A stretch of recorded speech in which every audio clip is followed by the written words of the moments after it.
नमस्कार दोस्तों, मेरा नाम है विनय। फ्रेंड्स, इस वीडियो के माध्यम से अगर आप यूपी एनएचएम का एग्ज़ाम देने वाले हैं तो फ्रेंड्स ये जो मोस्ट इम्पॉर्टेंट क्वेश्चन है आपके एग्ज़ाम के लिए बहुत ही हेल्पफुल हो सकते हैं।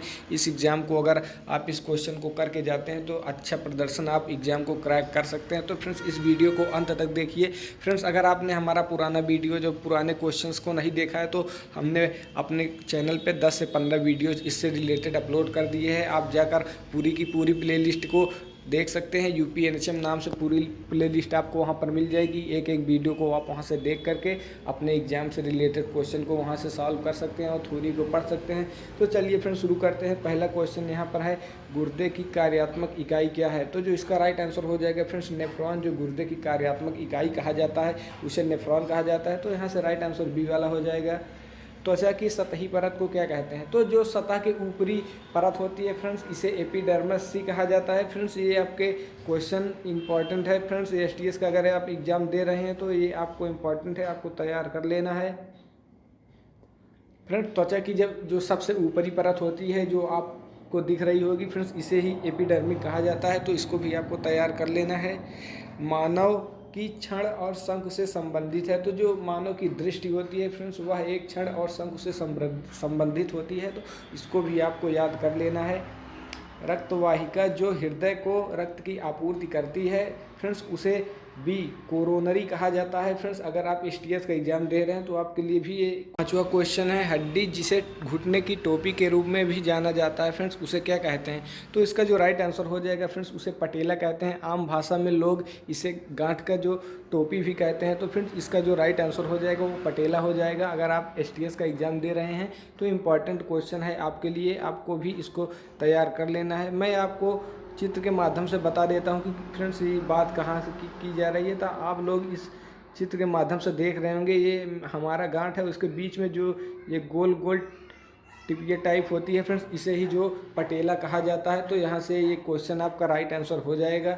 उसके बाद फ्रेंड्स रक्त और फेफड़ों के बीच गैसों की एक्सचेंज क्या कहलाता है? तो इसे फ्रेंड्स बाहरी श्वसन कहा जाता है। रक्त और फेफड़ों के बीच गैसों के संचालन को एक्सचेंज को बाहरी श्वसन कहा जाता है। रक्त में इस किस पदार्थ की कमी के कारण रक्त का जो एड्यूमा है एड्यूमा हो सकता है? तो फ्रेंड्स रक्त की कमी से एल्ब्यूमिन जो होता है उसकी कमी से फ्रेंड्स एड्यूमा हो सकता है। तो आपका राइट आंसर ए हो जाएगा। यहाँ से टीकाकरण में हमें किस प्रकार की इम्यूनिटी देता है? तो जो टीकाकरण होता है फ्रेंड्स इससे हमें सक्रिय इम्यूनिटी मिलती है हमारे सेहत के हिसाब से। तो ये फ्रेंड्स सीनियर ट्रीटमेंट सुपरवाइजर के लिए इंपॉर्टेंट क्वेश्चन है, आपको भी इसको तैयार कर लेना है। मम्प्स के विरुद्ध टीकाकरण रोक सकता है? तो जो आर्काइटिस होता है फ्रेंड्स वो मम्प के विरुद्ध टीकाकरण को रोक सकता है। तो इसको भी आपको तैयार कर लेना है। ये सब जो क्वेश्चन है एसटीएस के एग्जाम से रिलेटेड इंपॉर्टेंट क्वेश्चन है, तो इसको भी आपको तैयार कर लेना है।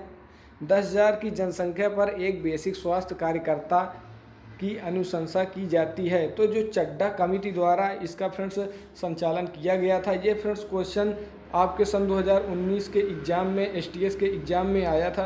तो इसको भी आपको इम्पॉर्टेंट क्वेश्चन है, इसको याद कर लेना है फ्रेंड्स। इस बार भी ये क्वेश्चन रिपीट हो सकता है क्योंकि ज़्यादातर क्वेश्चन जो एनएचएम में होते हैं वो रिपीट हो जाते हैं। तो आपको इस क्वेश्चन को बारीकी से नोट कर लेना है। एक सूक्ष्म जीव की रोग उत्पन्न करने की क्षमता कहलाती है? तो यहाँ से जो आपका राइट आंसर हो जाएगा फ्रेंड्स वो ए हो जाएगा। जेनिसिटी जो होता है फ्रेंड्स ये उत्पन्न सूक्ष्म जीव का रोग उत्पन्न करने की क्षमता इसे ही कहते हैं। तो इसका राइट आंसर ए हो जाएगा। प्राथमिक स्वास्थ्य देखभाल पीएससी का एक परिसंचालन संबंधित सिद्धांत है। तो जो इसका समान विवरण फ्रेंड्स ऑप्शन डी हो जाएगा। यह पीएससी का एक परिचालन संबंधी सिद्धांत है। तो इसको भी आपको इम्पॉर्टेंट क्वेश्चन है, इसको भी याद कर लेना है। टीकाकरण का एक उदाहरण है? तो जो कृत्रिम सक्रिय इम्यूनिटी का एक टीकाकरण होता है फ्रेंड्स जैसे कि आप लोग देख रहे होंगे कोविड-19 के टाइम पर भी ये सबसे पहले इसे ही खोजा गया था। तो ये भी आपके इम्पॉर्टेंट है, बहुत ही इम्पॉर्टेंट मोस्ट इम्पॉर्टेंट क्वेश्चन आप इसे कह सकते हैं। तो फ्रेंड्स इसको भी आपको तैयार कर लेना है क्योंकि कोविड से रिलेटेड है, टीकाकरण से रिलेटेड है और हमारे भारत में स्वयं की वैक्सीन बनाई है, इसलिए ये इम्पॉर्टेंट क्वेश्चन बन जाता है और ये क्वेश्चन 100% आ सकता है। तो इसको भी आपको तैयार कर लेना है। मेंटल हेल्थ बिल कब मेंटल हेल्थ एक्ट बना, मतलब जो फ्रेंड्स मेंटल हेल्थ बिल पहले जिस नाम से था लेकिन बाद में उसे परिवर्तन करके मेंटल हेल्थ एक्ट बना दिया गया। तो यह किस सन में हुआ, तो इसका राइट आंसर फ्रेंड्स 1987 ईस्वी हो जाएगा। तो इसको भी इम्पॉर्टेंट क्वेश्चन है, आपको इसको भी नोट डाउन कर लेना है। ये भी क्वेश्चन आपको इम्पॉर्टेंट है, इस एग्जाम में पूछा जा सकता है। स्वास्थ्य शिक्षा के सिद्धांतों में से एक है, तो जो इसका राइट आंसर हो जाएगा फ्रेंड्स विश्वसनीयता जो होती है वो स्वास्थ्य शिक्षा के सिद्धांतों में से एक है। तो इसको भी राइट आंसर है, इसको भी एसटीएस के एग्जाम के लिए इम्पॉर्टेंट है, आपको इसको भी तैयार कर लेना है। एक नए जन्मे व्यक्ति में प्रति मिनट औसत सामान्य श्वसन दर क्या होती है, तो 40 पर मिनट जो नए बच्चे के जन्म के समय उसकी औसत सामान्य श्वसन की दर होती है। इसको भी आपको नोट डाउन कर लेना है। अगर आप एएनएम का एग्ज़ाम दे रहे हैं तब ये क्वेश्चन आपके लिए इम्पॉर्टेंट है। आमतौर पर शिशु किस उम्र तक इसके जन्म के समय से वजन के दुगने वजन का हो जाता है, तो जो 5 महीने का टाइम होता है फ्रेंड, इस टाइम में जो बच्चा होता है अपनी उम्र के दुगने वजन का हो जाता है। तो इसको भी नोट डाउन कर लेना है, इंपॉर्टेंट क्वेश्चन है। हड्डी द्वारा उम्र का निर्धारण करने के लिए 11-12 साल के बच्चे के किस हिस्से के एक्सरे की सिफारिश की जाती है, तो जो इसका राइट आंसर हो जाएगा फ्रेंड्स हाथ और कलाई का जो हड्डी होती है फ्रेंड्स, इससे ही एक्सरे का निर्धारण किया जा सकता है। तो इसको भी इंपॉर्टेंट क्वेश्चन है, आपको याद कर लेना है। सीनियर ट्रीटमेंट सुपरवाइजर के एग्जाम में ये भी इंपॉर्टेंट क्वेश्चन बन जाता है। बीसीजी का टीका, जो मोस्ट इम्पॉर्टेंट क्वेश्चन आपके सामने ये आ गया है फ्रेंड, बीसीजी, इसको भी इम्पॉर्टेंट, बहुत ही इम्पॉर्टेंट क्वेश्चन है, इसको भी आपको तैयार कर लेना है।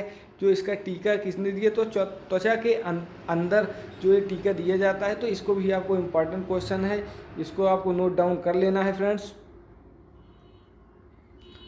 साइनोटिक जन्मजात हृदय रोग है, तो यह जो साइनोटिक जन्मजात हृदय रोग होता है friends, tetralogy of Fallot TOF के संबंधित है। तो इसका भी राइट आंसर डी हो जाएगा, इसको भी आपको नोट डाउन कर लेना है। 14 वर्षीय गर्भवती महिला की देखभाल की योजना बनाते समय नर्स को यह ज्ञात होना चाहिए कि किशोरी को क्या खतरा हो सकता है। तो जो इसका राइट आंसर है फ्रेंड्स वो आयरन की कमी से जो महिला होती है, अगर 14 वर्ष की है तो उसमें ये खतरा बहुत ज़्यादा बन जाता है। तो एएनएम का एग्जाम अगर आप दे रहे हैं तो आपके लिए इंपॉर्टेंट क्वेश्चन है, इसको भी आपको नोट डाउन कर लेना है।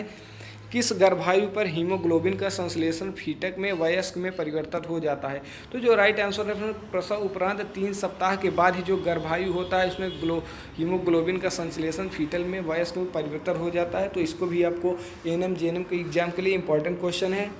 डॉट से पूर्व गर्भस्थ शिशु फीटस का निष्कासन गर्भपात कहलाता है। तो जो इसका राइट आंसर फ्रेंड्स वो बी हो जाएगा, गर्भावस्था के 28 सप्ताह के पूर्व ही जो शिशु फेटस का निष्कासन गर्भपात हो जाता है। तो इसको भी इंपॉर्टेंट क्वेश्चन है, आपको यहाँ से याद कर लेना है। कितने प्रतिशत मामलों में पेप्सियर सर्विक्स कैंसर की पहचान कर सकता है, जो 98% है। ये भी मोस्ट इम्पॉर्टेंट क्वेश्चन आपके लिए बन जाता है, यहाँ से आपको इसको नोट डाउन कर लेना है। ये 98% ये वैल्यू आपको क्वेश्चन में पूछी जा सकती है। तो ये भी इम्पोर्टेंट क्वेश्चन है, इसको भी आपको नोट डाउन कर लेना है। सूक्ति वाक्ता के दौरान गर्भाशय में होने वाले स्राव के लिए प्रयुक्त शब्द है, तो जो लोकिया होता है फ्रेंड्स ये प्रयुक्त शब्द है आपके सूक्ति वाक्ता के दौरान गर्भाशय में होने वाले स्राव के लिए। तो यहाँ से फ्रेंड्स मैंने 25 इंपॉर्टेंट क्वेश्चन करवाए हैं, इसके आगे सीरीज और भी मैं आगे इसकी सीरीज लाता रहूँगा। आपके एग्जाम से पहले मैं आपको फ्रेंड्स इतने क्वेश्चन करवा दूंगा जिससे आपके एग्जाम से एक भी क्वेश्चन बाहर नहीं जाएगा। तो फ्रेंड्स आपको सिर्फ हमारे वीडियो को शेयर और लाइक और कमेंट करना है, बाकी ऐसे ही मैं दिन रात आपके लिए मेहनत करके अच्छे से अच्छे कंटेंट लाने का प्रयास करता रहूँगा। थैंक्स फॉर वॉचिंग दोस्त।